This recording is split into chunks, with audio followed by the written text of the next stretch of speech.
You are standing in Pudding Lane on the night of September 1st, 1666, and though you do not yet know it, the city around you has only hours left to live.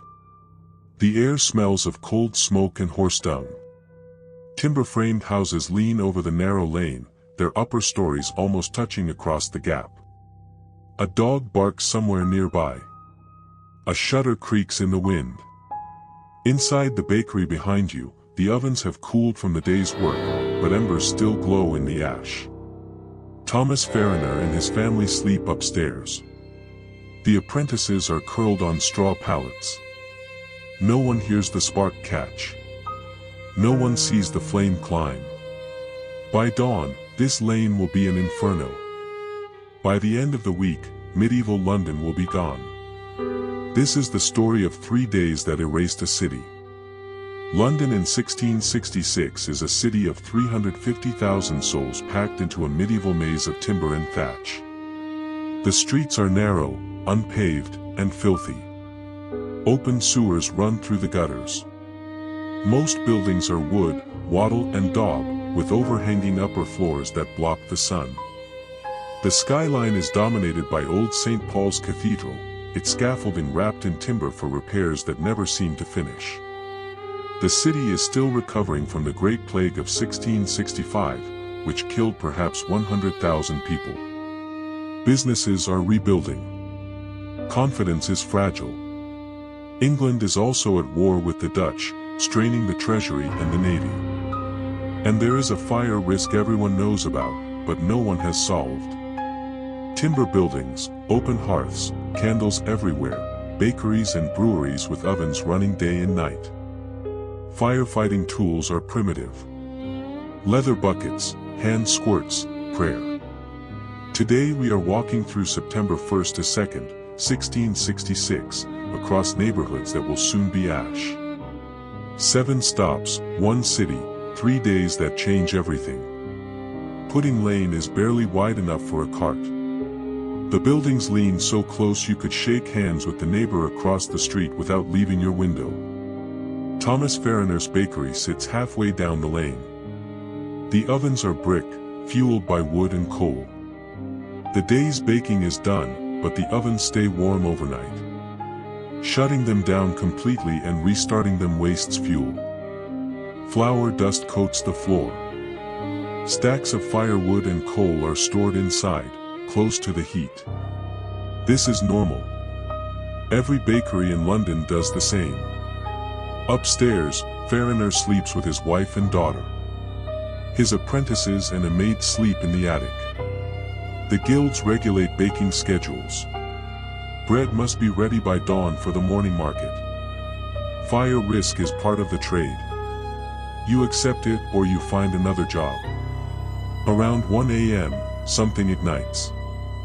Maybe a spark from the oven. Maybe an ember blown by a draft. It catches the firewood. Then the wall. Then the staircase. By the time the family wakes, the ground floor is an inferno. Fariner and his family escape across the rooftops. Timber roofs, easy to climb if you're desperate. The maid does not make it. She is the first to die. Neighbors wake, too, shouting. Smoke pours into the lane.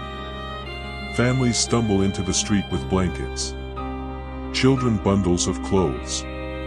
The fire climbs the timber frames, leaps from house to house through the overhanging upper stories. Someone runs to wake the Lord Mayor, Thomas Bloodworth. He arrives, looks at the blaze, and dismisses it. A woman might piss it out, he says, and goes back to bed. There is no fire brigade, no organized response, just neighbors with leather buckets forming chains to the public conduits. But the summer has been dry. The wind is blowing from the east. The flames are already ahead of the buckets. By 2 a.m., a dozen houses are burning. By 3 a.m., the fire reaches Thames Street. By morning, Thames Street is burning. The riverfront is lined with warehouses. Timber, tar, oil, tallow, brandy, coal, everything combustible the city needs for trade. all packed into wooden sheds. The fire hits the warehouses like kindling meeting a torch. Merchants scramble to save their stock. Wharves. Small boats are overloaded with salvaged goods, sinking under the weight. The wharves are chaos. People shouting, carts blocking the narrow lanes. The east wind drives the flames westward toward the city center. A warehouse filled with tallow and spirits explodes. The blast sends flames leaping across Fish Street Hill. The fire is no longer a neighborhood problem. It is a citywide disaster.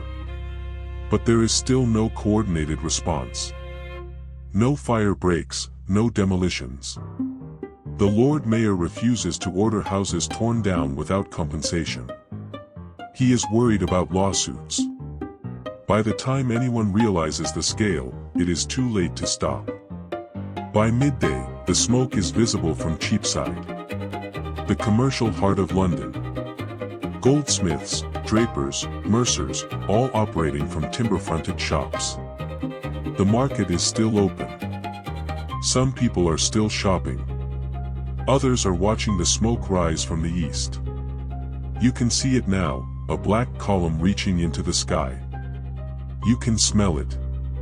Burning timber, burning wool, burning flesh. Street vendors debate whether to flee.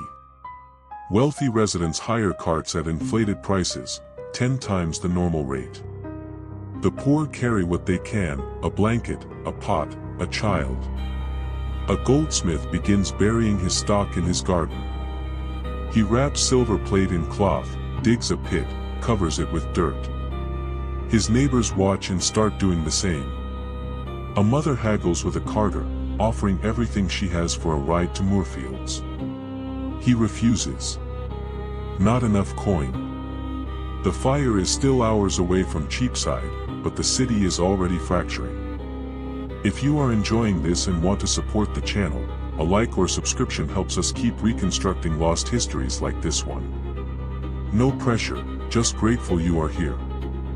That afternoon, Old St. Paul's Cathedral still dominates the skyline. Medieval stone, timber scaffolding wrapped around the tower for repairs. Booksellers' stalls clutter the churchyard. The booksellers are carrying their stock inside. They think the stone walls will protect the books. They are wrong. The cathedral has a lead roof, timber scaffolding, pews and furniture inside. And now thousands of books, paper, leather, ink, all combustible. Refugees are sheltering in the nave, families with bundles, children sleeping on the stone floor. A clergyman stands at the west door, watching the smoke darken the sky. He realizes the fire will not stop at the city walls. By evening, the flames will reach the churchyard. By the next morning, the lead roof will melt and pour into the streets like a river. The cathedral will burn for days. As night falls on September 2nd, the fire is unstoppable. It is consuming 300 acres. Churches collapse. Guild halls fall. The guild hall's lead roof melts. The stones crack in the heat. King Charles II and his brother, the Duke of York, are in the streets organizing fire breaks. They order houses demolished with gunpowder, but the wind keeps shifting. The fire outpaces every effort. Samuel Pepys, a naval administrator, buries his wine and cheese in his garden. He loads his important papers onto a cart and sends them out of the city. Then he stands on the riverbank and watches London burn. The flames are visible for miles. The sky glows orange. Ash falls like snow. By the night of September 3rd, tens of thousands have fled to Moorfields north of the city walls. Open ground, no shelter, just families huddled around bundles of salvaged possessions. Merchants guard their goods. Strangers share food. Children sleep on the bare earth. There are rumors of arson. People blame the French, the Dutch, anyone foreign. The king sends troops to patrol and keep order. Foreigners are attacked in the streets.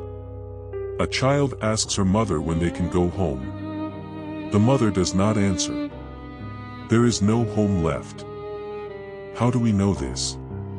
Samuel Pepys and John Evelyn both kept diaries.